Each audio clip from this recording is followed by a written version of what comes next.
Las Vegas, Nevada is the setting for this battle of ice and fire. Andrew Cuneo, Basic Island. Patrick Sullivan, Basic Mountain. Wow, well done.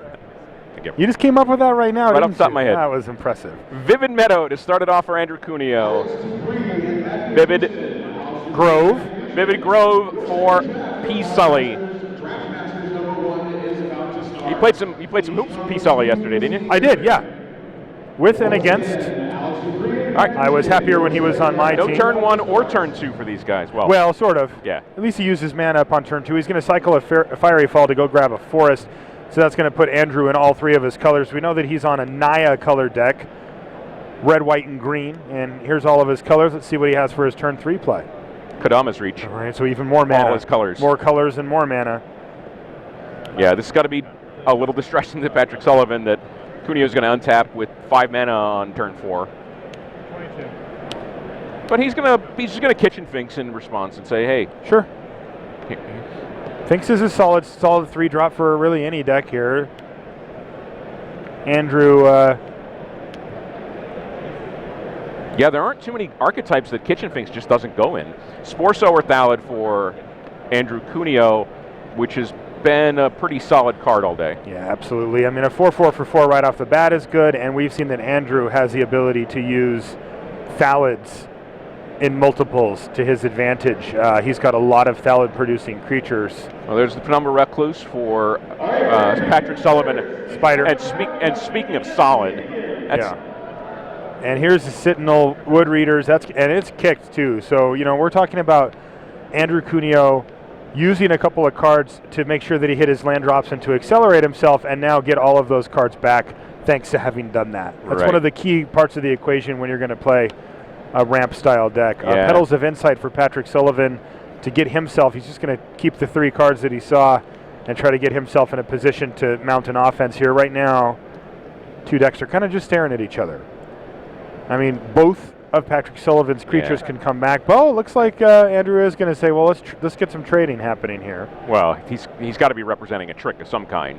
Because, absolutely. Because a double block from Sullivan here can lead to a serious blowout. Well, even exactly then, what's going to happen. Yeah, I mean, even then though, it's a Lightning Helix going to take down the Finks pre-combat, so he's still going to be left with the Penumbra Spider and the Kitchen Finks. So, you know, a smaller Finks and a Tokeneer Spider. But and the Spider, you know, now he doesn't have to worry about them coming back. You know, he's gotten the painful part over with. Absolutely. And he's going to suspend an Antuco Shaman, so when he untaps, you'll have a 3-power creature with 2 toughness, and he'll get to draw a card, and it's going to have haste as well. So Andrew Cuneo developing a very nice board state here. He's also got a Terramorphic Expanse he can use to get one more basic out of his library. That's Cold-Eyed Selkie there in Patrick Sullivan's hand.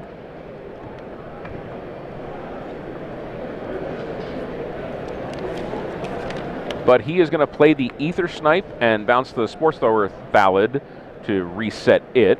It's going to reset it. It's going to put it back in his hand. That was a nice play there from Patrick Sullivan.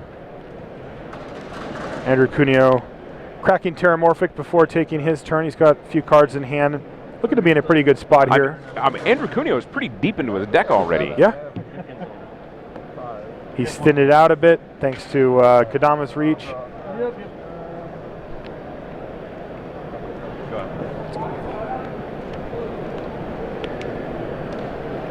All right, there we see Pyrite Spellbomb in Cuneo's hand. Nantuko is into play.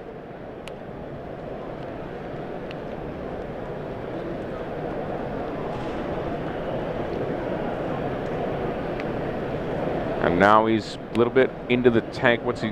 There's just such a handful of action there. And he goes for the trade. It's like, let's get rid of that Kitchen Finks forever now. Patrick Sullivan just snap blocks there. He's like, yep. And there's the Spore Sower Thallid once again, and a Pyrite Spellbomb from Andrew Cuneo. Spore Sower Thallid is a mouthful. That is a tough one to say. It's also a good card. It's just a very solid body. That can do more stuff. And then it also gains you an advantage, and that's the kind of 4-drop that you like at common here. This one's an uncommon, I think, actually. It is an uncommon, yeah. Yeah, but I mean, just, you know, to kind of fill out the rest of your deck. you got to have those bombs. You got to have a nice curve, but a Sports Over Thallid in the middle is really good. And it looks hard like, cast? Yeah, just going to hard cast it. Just dump 7 mana into an Ephemeron and say go. Okay, counter on the Thallid for Cuneo. Again, 2 players that have been around this game for a long, long time. Yep. Patrick Sullivan, not quite as long as Brian David Marshall, who we saw against Cuneo earlier, but long time player. And this is a matchup of like just 2 good men. Yep. Absolutely. There's guys you always want at your tournaments. They're high quality players who also are on a leading edge of sportsmanship. Guy that you just really like to see playing Magic. You are disrespectful. Sure. Yep. Go ahead. And if you're coming up against them, you know that you've got your work cut out for you. I'd rather lose than take this point of damage. I'll block. So the Spider's going to go in front. Okay.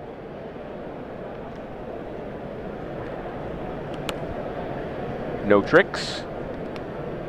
And there's Thundercloud Shaman. Well, there is a trick. Okay. 13. Okay. And we're going to finish off the Spider.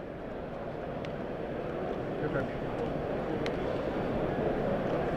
Thundercloud Shaman's pretty solid too. That guy is one of the more powerful uncommons in the set for sure. If you can set up a good situation with him. Well, it kills the Cloud Goat Ranger tokens. Yes. You know, it's. I just saw that happen. In fact, in one of the matches I was watching, he did it twice. Yeah. No, really. He cast one Thundercloud Shaman and then another. The first one swept away the tokens, and the second one swept away a couple of 2 toughness creatures as well. A card can be really powerful.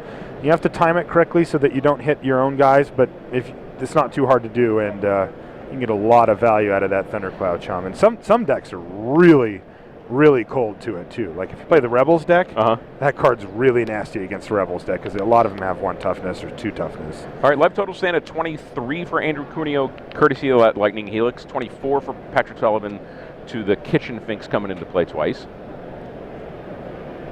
Now, I believe that Patrick Sullivan top-8'd the other biggest GP in history, GP Charlotte.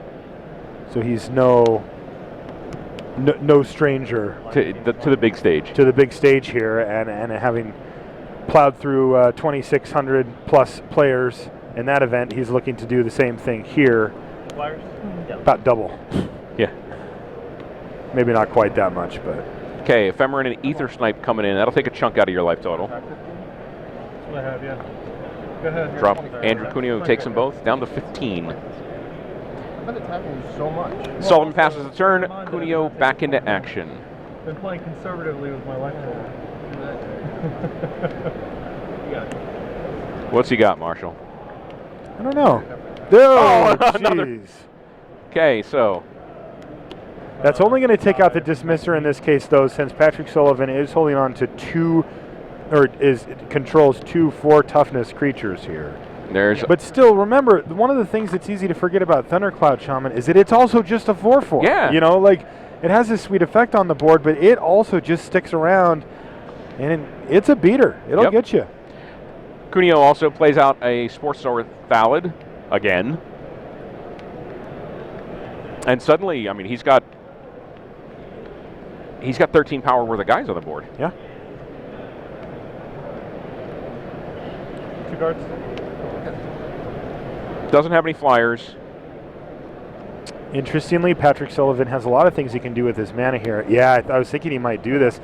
He's going to jam with both of his guys here. He's holding Sylvan Bounty in his hand, which can gain him 8 life and instant speed and completely throw the race off in his favor here.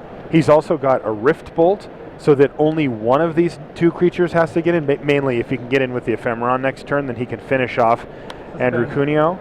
He's going to suspend a Rift Bolt, and that is going to allow him to keep that Sylvan Bounty up and keep himself alive. Basically, it puts the pressure on Andrew Cuneo to do 27 damage to Patrick this turn, or put something in the way of that Ephemeron. Yeah, has he got Trump the Domains in his deck? No. Okay. Yeah. That's something that Patrick Sullivan will probably not know and will be considering, but much like in the last time that we had an opponent for Andrew Cuneo here in the feature match area, Patrick Sullivan can't play around Trump the Domain, so there's nothing really to worry about here. All right, there's the penumbra spider. You know what's funny? If Andrew Cuneo didn't have, like, if he had Trump the Domains and no other colors of land, he actually could play around Trump the Domains here. and I mean, that's what he's doing anyway. Here comes the 2 Thundercloud Shamans and the Spore Sower Thallid. Drop Patrick Sullivan to 7, but he's going to end a turn, cast that gain life. Yep, Sylvan back Bounty. to Sylvan Bounty, back up to 15. Now, all he has to do is get rid of the spider. Both spiders, yeah. Yeah.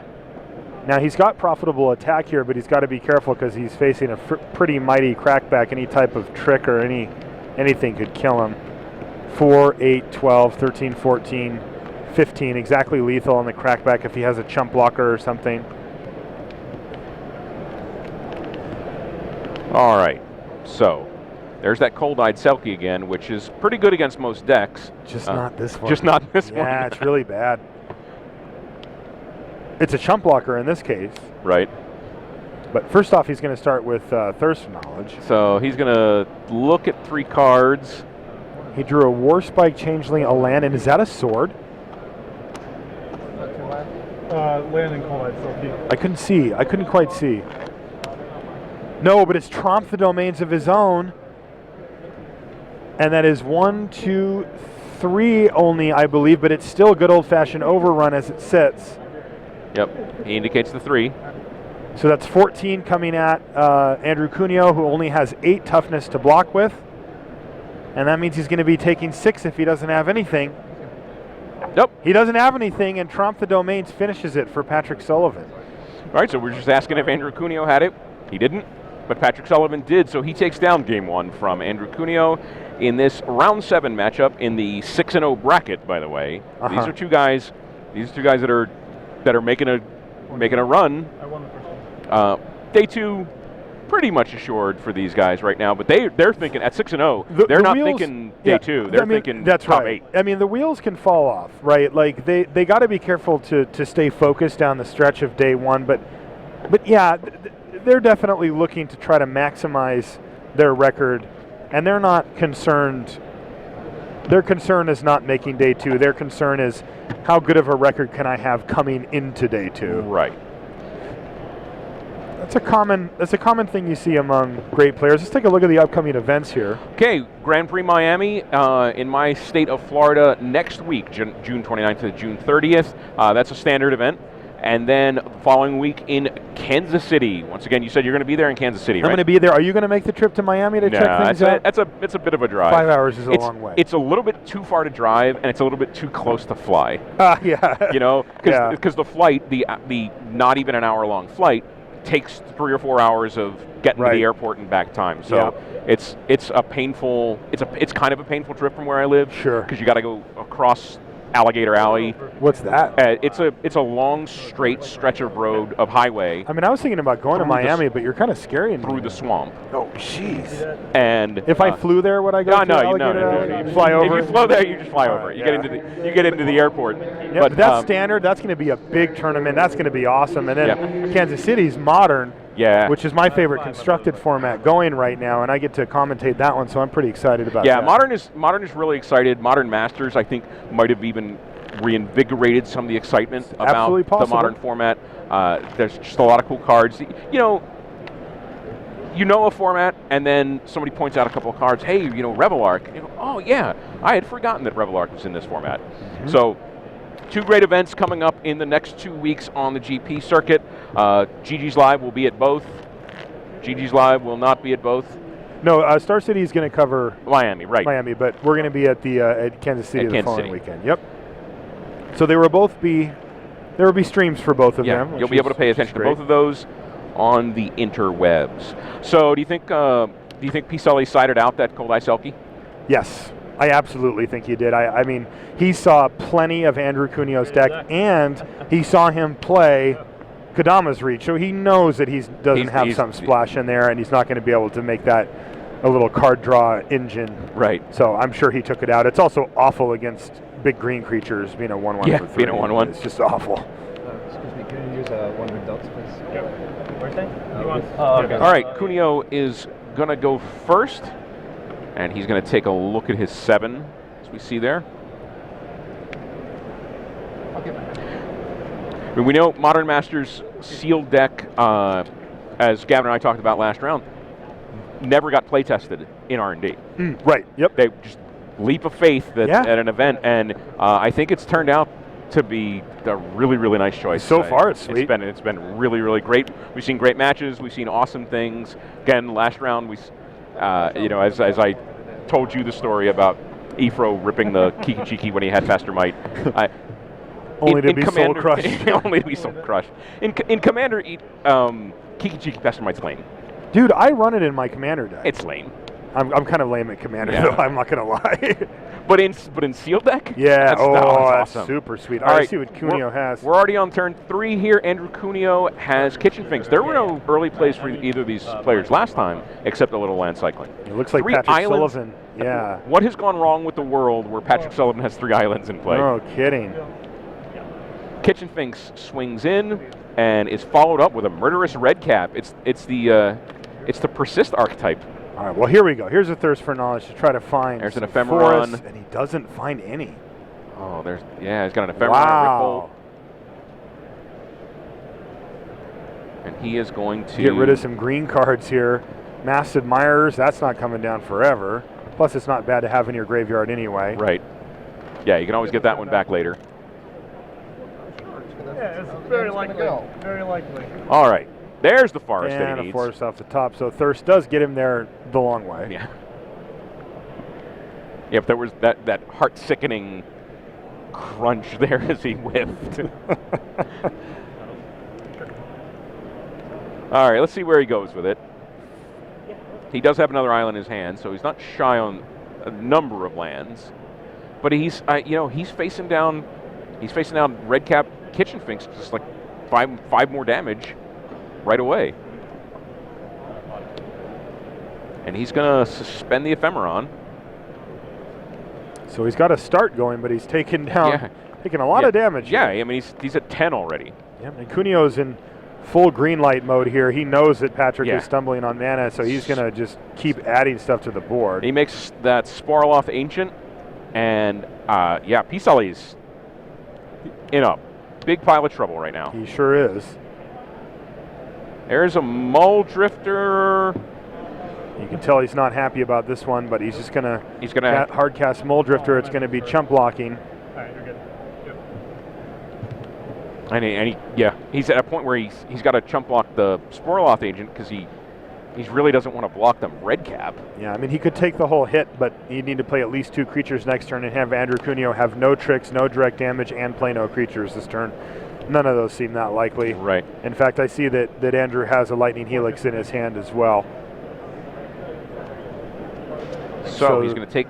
He's going to take 6 and go to 4. So the Helix isn't going to be enough on its own. But unfortunately for Patrick, it means that unless he can put up something with more than 2 toughness and less than 1 power, that red cap can just attack with impunity. Because even if it gets blocked and dies, it just finishes off Patrick. Right. So Patrick Sullivan down to 4.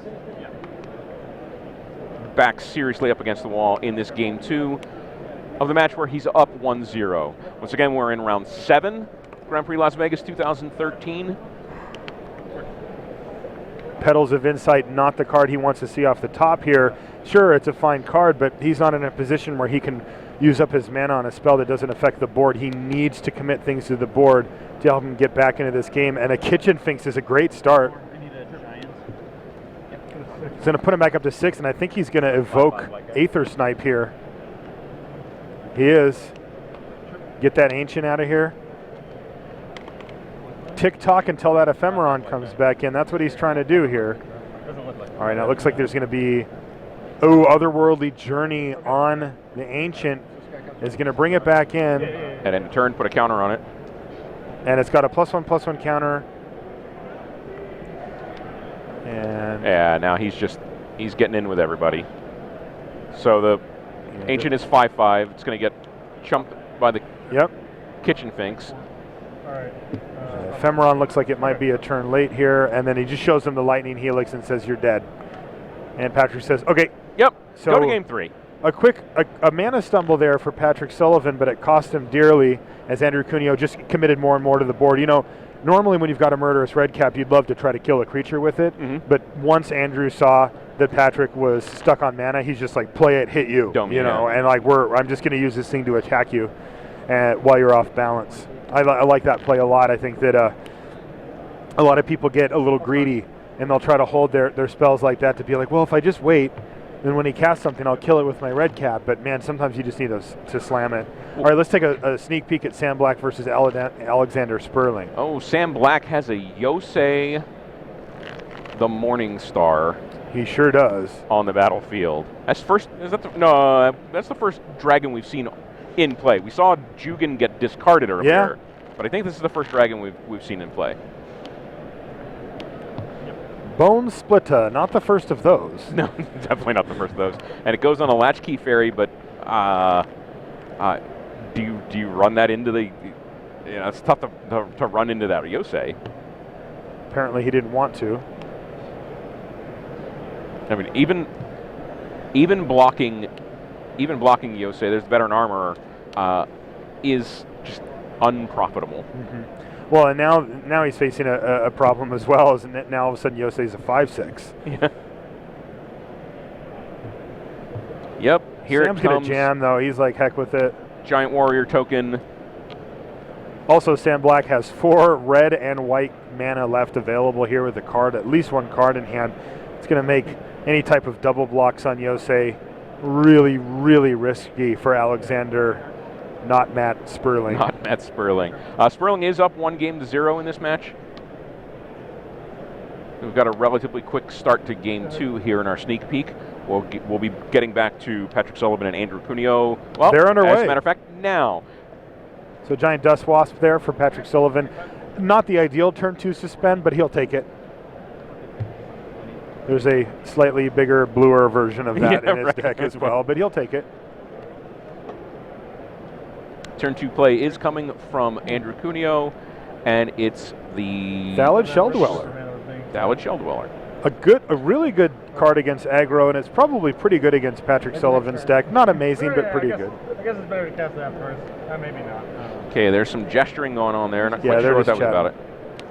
There's third land from P. Sully. Did he forget to remove his suspend counter? Oh, I don't think so. It was at 4, right? Was it 4? Okay. There's a Germinator. So Thallid plan in full effect here for Andrew Cuneo. Oh, he was on the persist plan last time. Yeah, you know, and he was, and we saw him make 1 million Thallids against who did he play? We saw him in an earlier feature match where he made against tons BDM. of them. Yeah, against BDM. He made a ton of Thallids. Thirst for knowledge there for Patrick Sullivan. He is going to pitch an island and a forest, it looks like. Those of you just joining us, we are in round 7 action here in Las Vegas, Nevada, the United States of America. Patrick Sullivan 6-0, Andrew Cuneo 6-0. Two guys looking to make a deep run into tomorrow. Oh, Masked Admirer seems pretty good to let go to Thirst for Knowledge. He also pitched a Sylvan Bounty there, I can see. Not worried about. Is that a about Penumbra Spider, actually? Oh, I think you're right, Marshall. I think it is. No, he didn't want that, but he played one because he already had one in his hand as well. Wasp down to 1. There's... Man, triple Thallid makers here? Yeah, the Spore Sower Thallid came down last turn for Cuneo, and now, I mean, he's just got... Yeah, sorry, for everyone, right. He's got time. If he, if he stalls this for a while, I know. There's suddenly an army of Thallids. Especially if he has that Ancient, because then he can start making them third again as quick. Spore Sower Thallid comes in, hits for 4. And there's the Nantuko suspended. And here comes the Wasp.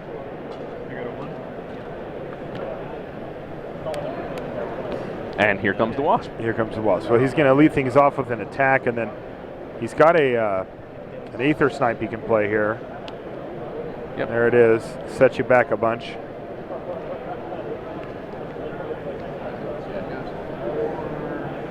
But Andrew Cuneo just build him up. He's got 4 and 5 counters on his.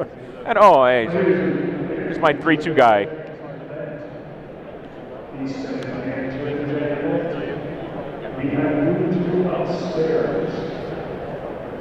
He's going to lightning helix the Dust Wasp right now.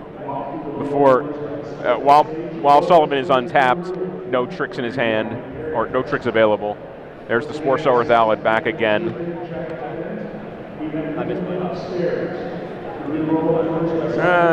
Let me see. Am I going to attack here? Yeah, here comes the Nantuko. So he's representing.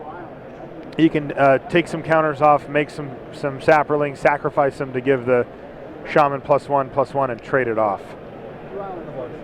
Decides not to, though. Sullivan just takes it,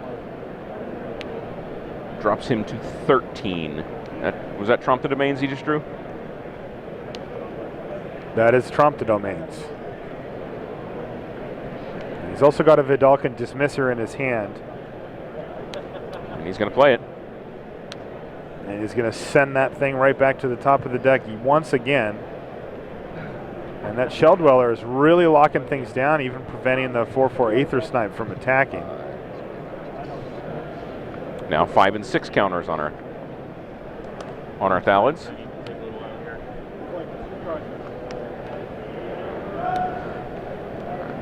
Nantuko's doing some work. Yep.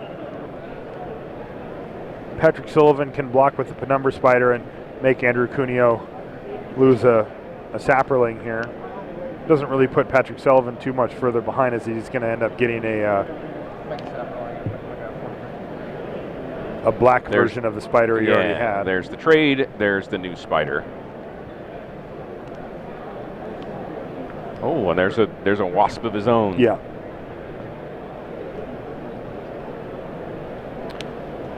Cuneo passes the turn. We go back to Patrick Sullivan. His peel is a forest, and he is land Trump the Domain, so not a lot of action for him.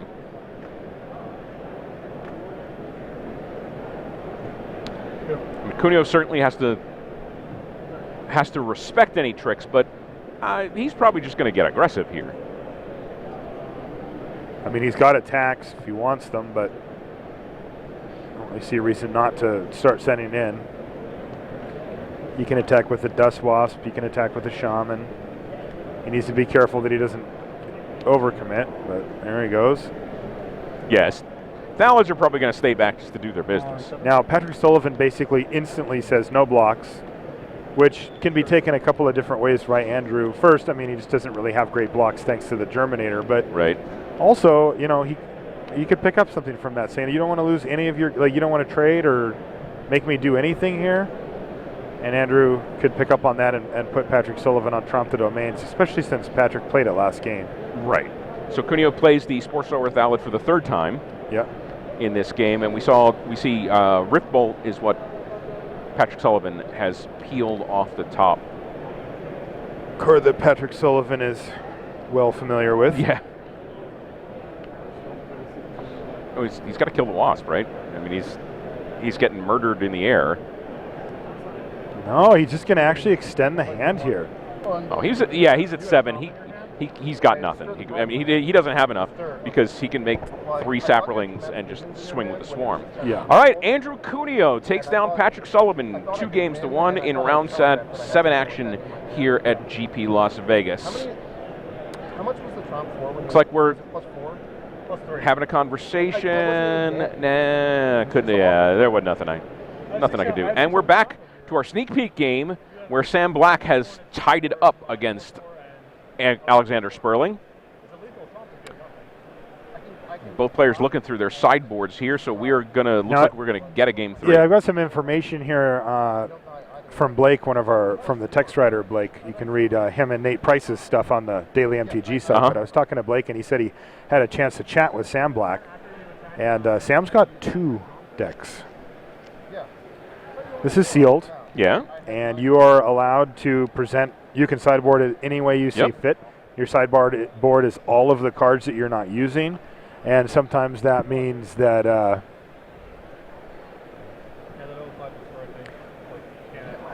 sometimes that means that you can bring in a whole entire deck. You do a super swap. Yep. Now, you have to do this in a timely fashion. You still only have 3 minutes to sideboard. That's absolutely correct. So the standard way to do this is to just go ahead and sleeve up your other deck. Yeah, and have it ready and just And if you can go ahead and sleeve it up. do the swap. Yeah. Yeah. Now, I play it unsleeved, I guess. Yeah, I asked Blake what I said. Well, was Sam? So there's a couple of approaches that people take to this, which is sometimes they'll put them in the same sleeves, and they'll just switch the decks out kind of surreptitiously. Yeah, a little. I mean, you're standing right there in front of the guy. It's not like there's a whole lot you can do, but sometimes you can kind of just open up your deck box, pull out your other one. They don't really notice, and then all of a sudden you just blindside them with a completely different strategy, and they've sideboarded for your first strategy. Right. That's one way some people do it, is just to try to kind of do the old 1-2 on them. The other way to do it, though, is to be a little more strategic and say, okay, this is the better deck. I'm going to play game one. But against this, and this, I'm going to bring in my other deck. Now, because it's a better matchup against those type of decks. And that's the tack that Sam Black is taking. Well, but he's not he's not taking it until game 3, though. Oh, he can decide how he wants, Right, but why? I mean, is being on the draw here any better? I mean, he's played game 2. He lost game 1. Won game 2 with the original deck, and now is going to the into the pre-sideboarded or sure. The pre-sideboarded deck in game 3. Yeah. So strategically, if he thinks this is better in the matchup, why didn't he play it in game 2? Well, there's a lot that could have happened. I mean, he could have not seen that much of Alexander's deck in game 1. He could have seen some cards that he didn't know that he had and said, "Oh, whoa, this is much different than I thought." He also could just feel like Alexander has sideboarded a significant number of cards, and that Sam Black just says, "Look, this thing just hits from a different angle, and I'm just going to throw you a curveball at the end here." Well, we'll see. Sam Black is certainly a think outside the box kind of guy. Oh, absolutely. And we'll see how he's going.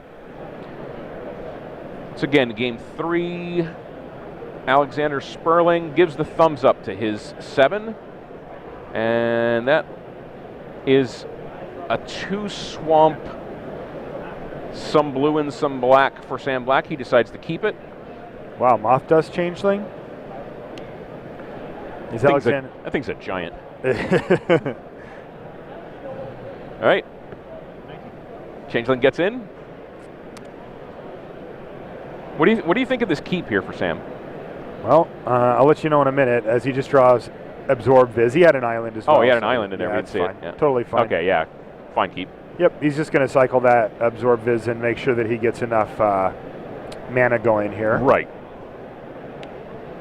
There's planes from Alexander Sperling, and that giant is doing work. And there's Evoked Mole Drifter for Alex Sperling. Usually an Evoked Mole Drifter is indication of one of two things. Either no turn 3 play for Alexander Sperling at all, and he just wants to do something with his mana and keep momentum going, or that he's concerned about missing land drops and he wants to make sure to hit them. If you can, you'll wait till turn 5 to cast your Mole Drifter, but if there's any... you don't need a big push to evoke it on turn 3, and that's what he decided to do here. All right, then we see. Also, if you're flooding, you just want to get some action. Right. So you see Sam cycle the Absorb Vis. Weiss.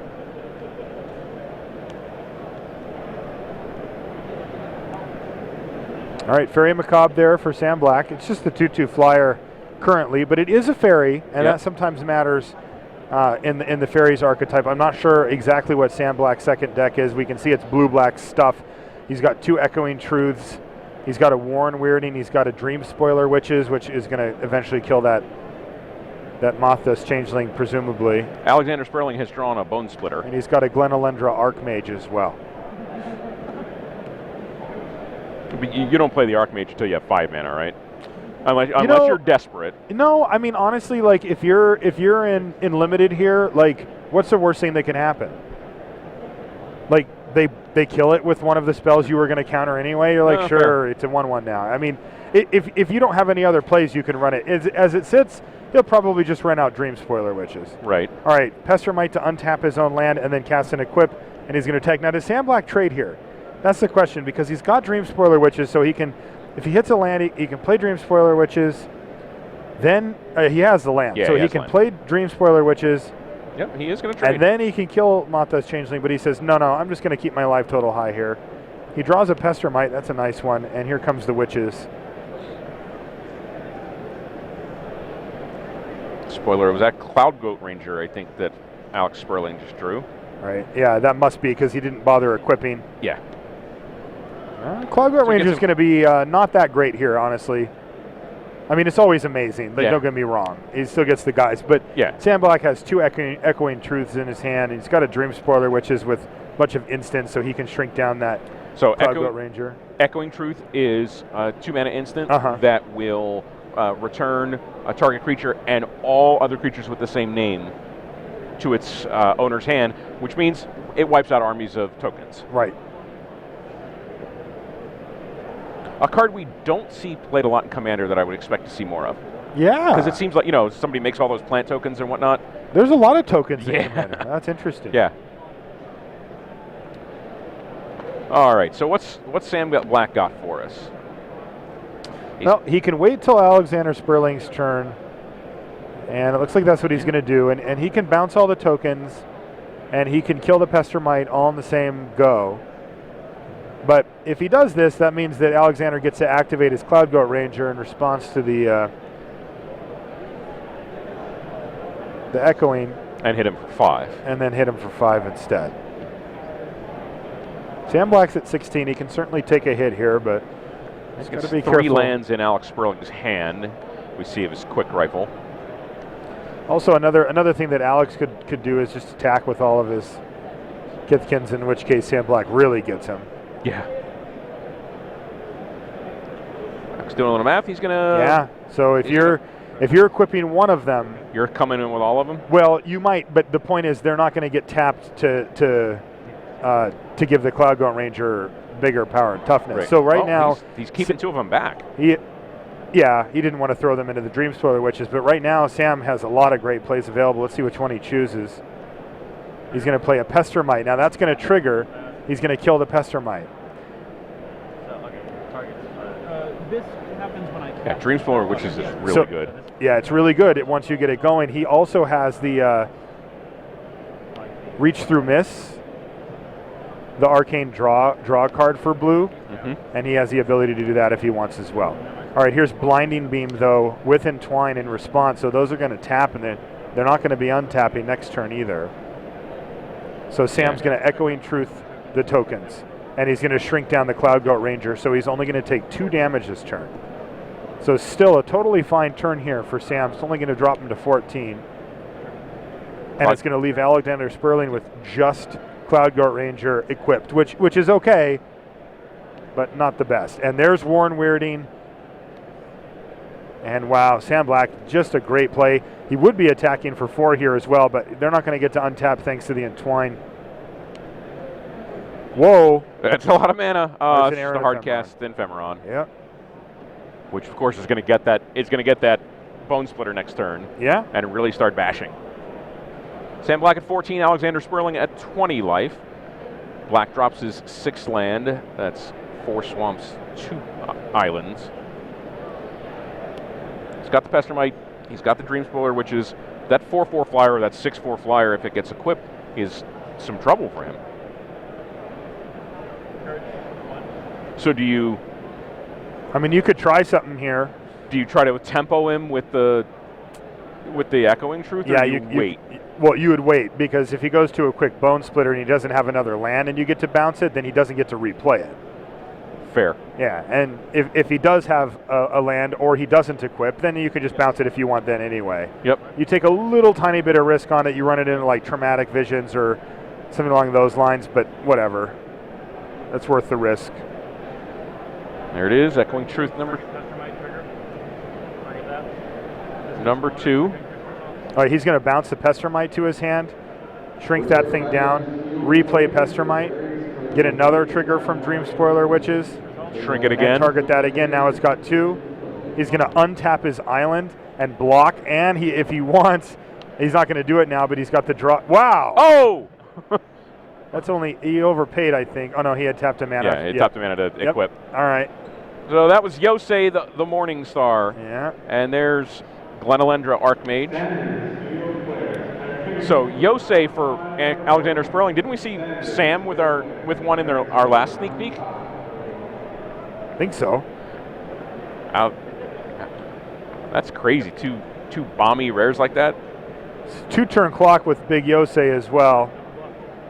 And Double it looks blocks. like, yeah, he's going to double block, and he's going to draw a card to shrink it and make it a 4/4. So he's going to be left with the Glenelendra Archmage on the table that has a persist counter on it and a bunch of Sam's stuff untapped, and he's basically going to be skipping his next turn.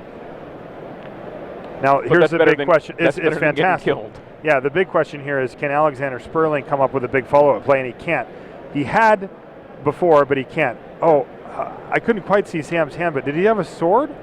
Maybe I'm just seeing swords at this point in the day. I know he's got a Pestermite, though. I think he just drew that Pestermite. We'll have to wait till next turn as he's currently tapped out. Here's Blinkmoth Nexus going to get equipped, and it's going to attack. That's 3, drop Sam Black to 11.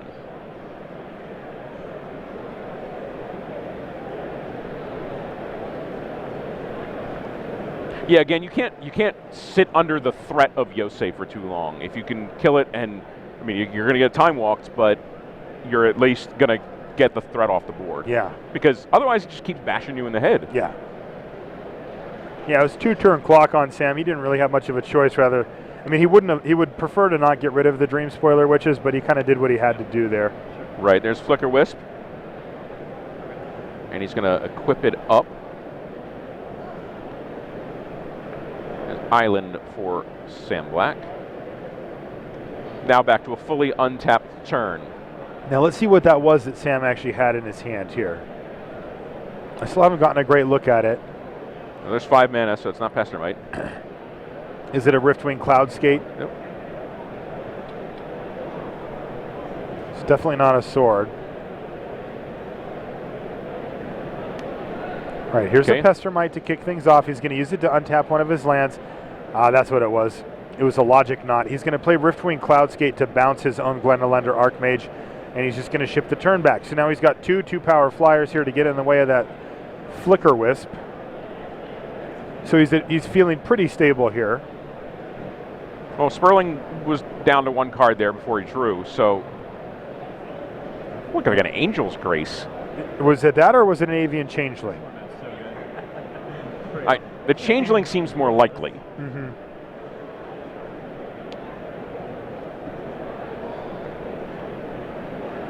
You're right, it's the Changeling, yeah. Is it? That's not the Changeling. What is that? I'm on deck 3 and you're on deck Get your 4. fingers out of the way there, Alex. Yeah. Crack producer Rashad Miller trying to see if he can tell us what that is. He thinks it's Angel's Grace, too.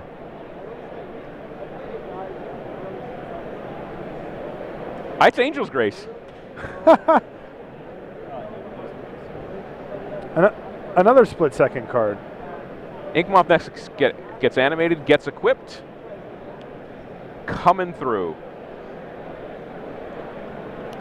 And Sam's just going to trade off his Pestermite for it. Alex is going to equip up the Flicker Wisp. So it's a Logic Knot in Sam's hand. Cloudskate going to fly in Yeah, we're getting somewhere. for 2, and there's the Archmage. We hear Sam say, now we're getting somewhere.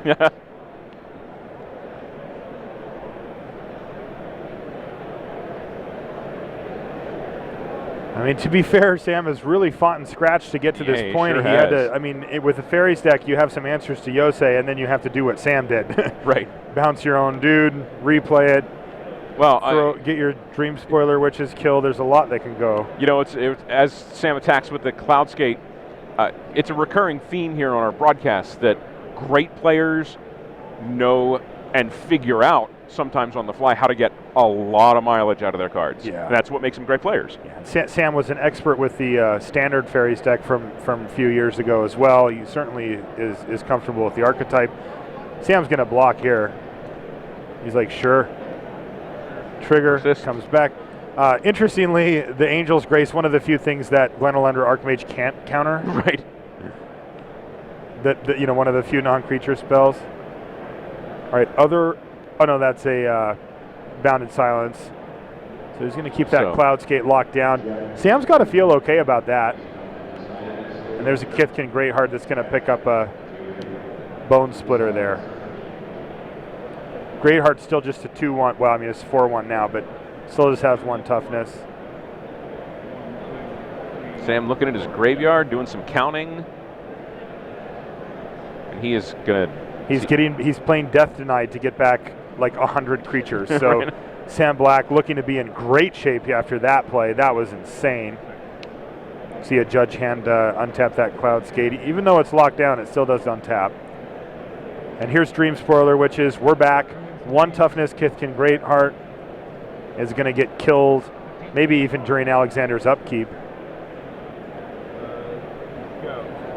Go ahead, says Sam Black.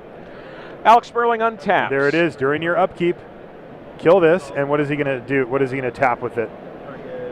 Or untap. Yeah, what is he going to untap with it? Another There you island? go, an island.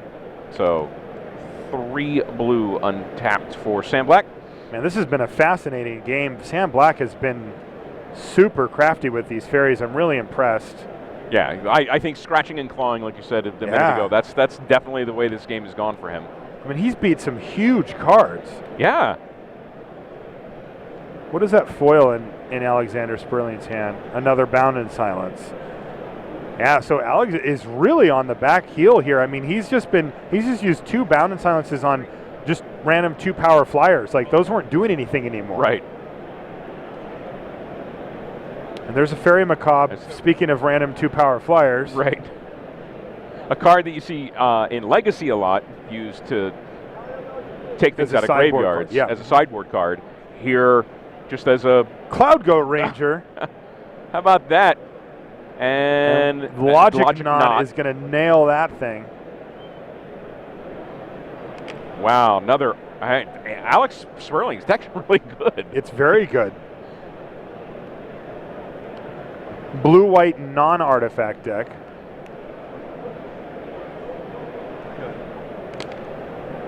So, Cloud Goat Ranger is countered. Sam Black counting up the damage here. Can I get to 12 this turn? I think he's got an Absorb Viz in his hand as well, which can add another 4. He's just... So in comes the team. 2, 3, 4, 5 damage. Alexander Sperling's down to 7, and Sam's got him on a 1-turn clock here. He just says go. Sam has maneuvered through this game beautifully, and even though Alex has that Angel's Grace, it's just going to be a turn off, basically. Right, it's going to delay things like a turn. Wow. Isn't that what that card does, though? Yeah, well, it's a... Like a combo protector or a... Or I've never played that card, I'll admit. Just gives you another turn from a lethal attack. Yeah, that's not a good... That's not it great. sets you to 1, but in a situation where you can... All right, here's an Absorb Viz. Angel's Grace. But he doesn't care. He's going to show it to him and then concede because... Oh my goodness, Sam Black has put on a clinic in how to play Magic and how to play fairies here in round 7 of Grand Prix Las Vegas 2013.